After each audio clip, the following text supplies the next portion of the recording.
High all government job aspirants, welcome to my YouTube channel Gen Studies for government jobs. তোমাদের জন্য একটা নতুন recruitment বেরিয়েছে, যেটা হচ্ছে motor vehicle inspector non technical. এটা কয়েকদিন আগেই বেরিয়েছে, আমি তোমাদের ভিডিওটা আপলোড করতে একটু দেরি হয়ে গেছে।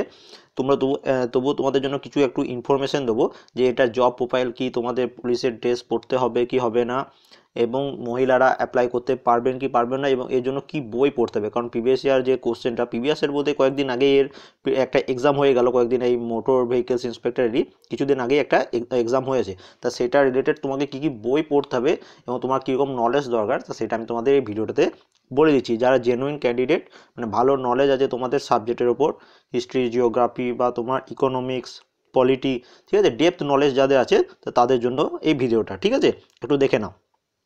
তোমরা ফার্স্ট আমি যেটুকু বলে দিই যে বেঙ্গলি তোমাকে পড়তে লিখতে বলতে জানতে হবে।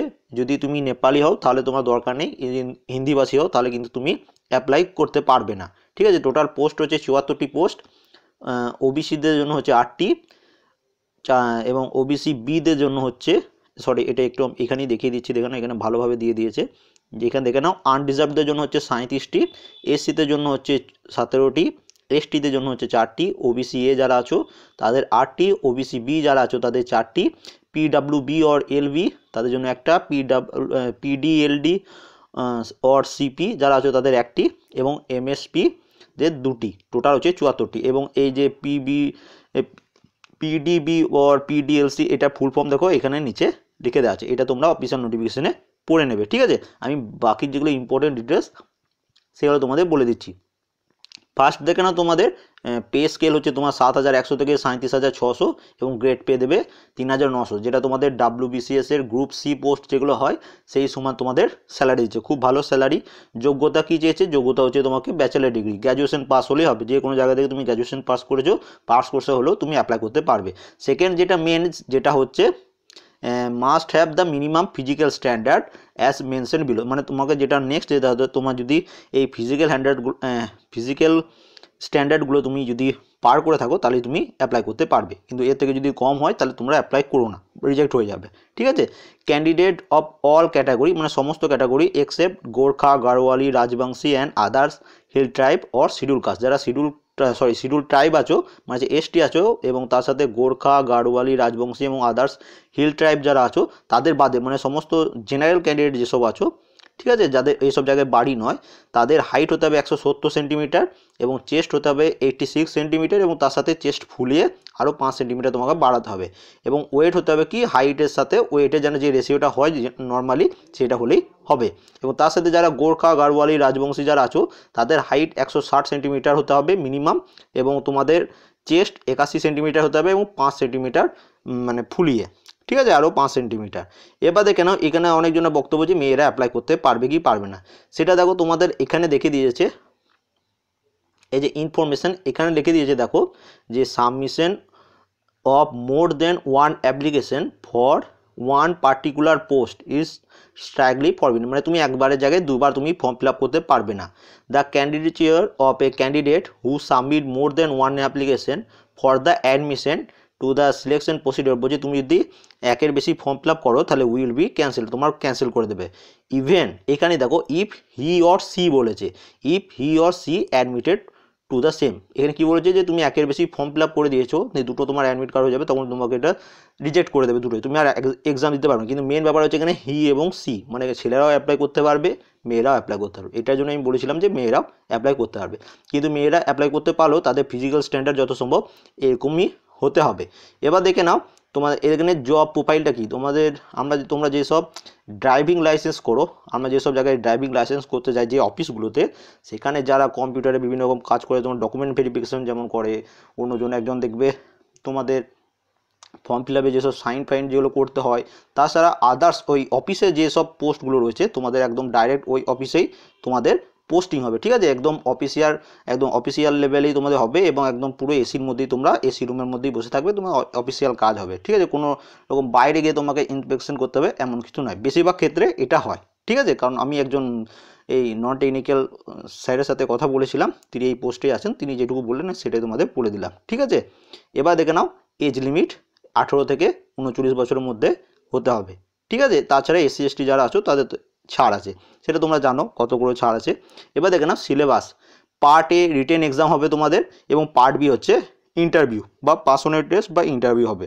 এবং যে ফাইনাল মেরিট লিস্টটা তৈরি হবে সেটা এখানে লিখে দিয়েছে, দেখো final merit list will be prepare on the basis of total marks obtain in part one. Part ওয়ানে যে টোটাল মার্কস পাবে এবং পার্ট বি মানে ইন্টারভিউতে যেটা পাবে সেটা মিক্স করে একসাথে টেকেন টুগেদার, মানে দুটো একসাথে মিলে তোমাদের যে মেরিট লিস্ট তৈরি হবে। এমন নয় ইন্টারভিউতে তুমি খারাপ গেলো বলে তুমি বাদ পড়ে যাবে। তোমার যদি পার্ট মানে প্রিলিমস এক্সামটা একটাই এক্সাম হবে, সেই এক্সামটা যদি ভালোভাবে থাকে তাহলেও তোমার চান্স থাকবে, কারণ সিট খুবই কম, ঠিক আছে, এবং খুব ডেপথ নলেজ লাগবে। এবার দেখো এটা তোমাদের ফিস হচ্ছে 160 টাকার মতো তোমাদের লাগবে জেনারেলদের, বাকি এসসি এসটিদের ফ্রি আছে, জেনারেল এবং ওবিসিদের 160 টাকা করে লাগবে, ঠিক আছে। এবং এখানে ইনফরমেশান তোমরা পড়ে নিও, ইনফরমেশান এটা আর কিছু বললাম না।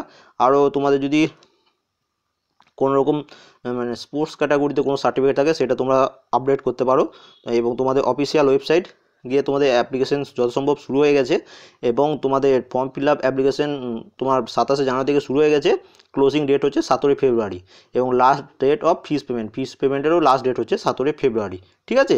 এবং অফলাইন পেমেন্ট করতে গেলে কী করতে হবে, অফলাইন পেমেন্ট করতে গেলে 18 ফেব্রুয়ারির মধ্যে ইউবিআই যে কোনো ব্রাঞ্চে গিয়ে তোমাদের অফলাইনে চ্যানেল জমা দিতে হবে।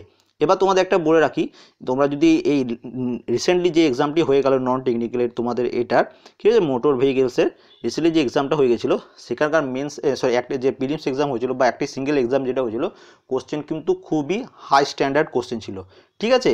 এবং বেশিরভাগ কোশ্চেন ওরা কী করেছিল, ইউপিএসসির যে প্রিলিমস এক্সাম হয়, ঠিক আছে, প্রিলিমস এক্সামের কোশ্চেন থেকে ডাইরেক্ট কোশ্চেনটা তুলে তোমাকে দিয়ে দিয়েছিল। এবং এটার জন্য যেটা কারেন্ট অ্যাফেয়ার্স আছে সেটা তোমাকে কি করতে হবে, কারেন্ট অ্যাফেয়ার্স তোমাকে হিন্দু অ্যানালাইসিস, যেগুলো ভালো ভালো ইউটিউব চ্যানেল আছে বড় সড়ো, তাদের দেখবে হিন্দু অ্যানালাইসিস করে, তা সেখান থেকে পুরো কারেন্ট অ্যাফেয়ার্স তাদের দিয়েছিল, ঠিক আছে। তো সেই যেমন ভালো চ্যানেল বলতে তোমাদের স্টাডি আইকিউ বলে একটি ইউটিউব চ্যানেল আছে, সবাই চেনো আশা করি, সবাই জানো, তাও তারা হিন্দু অ্যানালাইসিস করে, তা সেটা তোমরা ফলো করবে যদি জেনুইনভাবে পড়াশোনা করতে চাও এই পোস্টের জন্য, ঠিক আছে। এবং তার সাথে একটা 20 ইয়ার্সের ইউপিএসসি প্রিলিমসের একটা বই পাওয়া যায়, ঠিক আছে। এই ভিডিও ডিসক্রিপশানে আমি সেই লিঙ্কটা দিয়ে রাখবো বইটার, সেই বইটা তোমরা পারচেস করে নেবে এবং পুরো বইটা সলভ করার চেষ্টা করবে। কারণ এটা পুরো কনসেপচুয়াল কোশ্চেন থাকবে, ঠিক আছে। মানে এমন মনে হবে অপশন বি ও সি, অপশন সিও ঠিক, একদম ইউপিএসসিতে যেমন কোশ্চেন সেট করে সেরকম সেই স্ট্যান্ডার্ডের কোশ্চেন, ঠিক আছে। খুব ভালো মাপের জব এটা, এবং ভালো স্যালারিও আছে, এবং তোমার সম্মানীয় জব খুব, আশা করি যারা যারা পাবে তাদের কিন্তু খুবই ভালো আমার মতে। কারণ এই আগের বার আমি সলভ করতে গিয়ে যখন তোমাদের অ্যান্সার কি দিতে গেছিলাম তখন দেখেছিলাম কি তারা পুরো হিন্দু অ্যানালিসিস থেকে তোমাদের কারেন্ট অ্যাফেয়ার্স নিয়েছিল। এবং ম্যাথ পার্টটা কি, ম্যাথ পার্ট খুব ইজি, আর এস আগরওয়াল প্র্যাকটিস করবে, বা তোমার যদি ম্যাথের নলেজ ভালো থাকে তুমি আরামসে পেরে যাবে, ম্যাথ খুব ইজি ছিল। জিকে পার্টটা যেটা কোশ্চেন ছিল মানে সব জায়গা থেকে, হিস্ট্রি, জিওগ্রাফি, তোমার ইন্ডিয়ান কনস্টিটিউশন, তারপরে ইকোনমিক্স, সব জায়গা থেকে ওই তোমার বেশিরভাগ কোশ্চেন ওখান থেকে তুলেছিল, ঠিক আছে। ইউপিএসসির প্রিলিমস এক্সাম, মেন্সের নয়, ইউপিএসসি যে প্রিলিমস কোশ্চেন পেপার হয়, আমি বইটার লিঙ্ক দিয়ে রাখবো, ওই বইটা তোমরা পারচেস, অথবা ইন্টারনেটেও অনেক জায়গায় তোমরা প্রিভিয়াস ইয়ার কোশ্চেন পেয়ে যেতে পারো, তো সেইগুলো তোমরা পড়তে পারো, ঠিক আছে। এবং বিভিন্ন ওয়েবসাইটও আছে, সেখানে তোমরা ইউপিএসসি কোশ্চেনের সলভ পেপার, সবারই প্রথম তোমরা যে কাজ করতে হবে যে প্রিভিয়াস ইয়ার যে কোশ্চেনটা, ঠিক আছে, মানে কয়েক মাস 2-3 মাস আগে হয়তো এক্সামটা হয়েছিল, তো ওই কোশ্চেন পেপারটা আমাদের টেলিগ্রাম চ্যানেলে পোস্ট করা আছে, যদি দরকার তোমাদের কাছে থেকে থাকলে ভালো, আর না থাকলে আমাদের টেলিগ্রাম চ্যানেলে পোস্ট করা আছে, ইউটিউব চ্যানেলেও ভিডিও বানানো আছে, তো টেলিগ্রাম চ্যানেল থেকে তোমরা পিডিএফটা ডাউনলোড করে নেবে, এবং পিডিএফটা ডাউনলোড করার পর কোশ্চেনগুলো সলভ করার চেষ্টা করবে যে কোন কোন জায়গা থেকে তোমাদের প্রশ্নগুলো এসেছে, ঠিক আছে। সেই যখন তুমি সেগুলো সলভ করবে তখন তুমি অটোমেটিকলি বুঝতে পারবে যে কোশ্চেনগুলো কোন কোন জায়গা থেকে এসেছে, তাহলে তোমাদের সলভ করতে মানে প্রিপারেশনটা নিতে খুবই সুবিধা হবে। এবং খুব একদম বলছি, আগে থেকেই বলছি, তোমার যদি খুব ভালো ডেপথ নলেজ থাকে, মানে প্রত্যেকটা, যেমন তুমি যদি ডাব্লিউবিএসসি মেন্স দিয়ে থাকো একবার বা দুবার, বা রিসেন্টলি পিএসসি মিসলেনিয়াস যদি তুমি দিয়ে থাকো, তাহলে আমি বলবো তোমরা অ্যাপ্লাই করো, ঠিক আছে। কারণ এটা একদম পুরো নলেজ, তোমার নলেজ কতটা আছে সেটা তোমার এখানে কোশ্চেনের উপর ওটা ভ্যারি করবে। এবং যদি ইজি প্রশ্ন করে যায় সেটা আলাদা ব্যাপার, কিন্তু রিসেন্টলি যে এক্সামটা হয়েছিল সেটাতে ওইরকম হয়েছিল, সেই জন্য এই ভিডিওটা আমি তোমাদের জন্য বানালাম,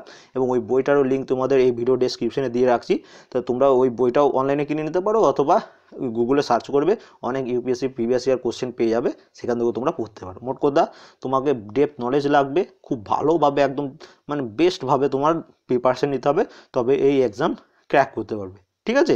and thank you for watching. এই যদি কোনো রকম কোনো মন্তব্য থাকে অবশ্যই কমেন্ট করে দেবে, আমি তোমাদের রিপ্লাই দিয়ে দেবো। এবং এই পিডিএফটা তোমাদের বলে রাখলাম, আমাদের টেলিগ্রাম চ্যানেলে পেয়ে যাবে, ঠিক আছে। এবং এটাতে খুব কমই ফর্ম ফিল আপ হবে, ঠিক আছে। তো ভালোভাবে প্রিপারেশন নিলে তোমরা ইজিলি ক্র্যাক করতে পারবে। And thank you for watching.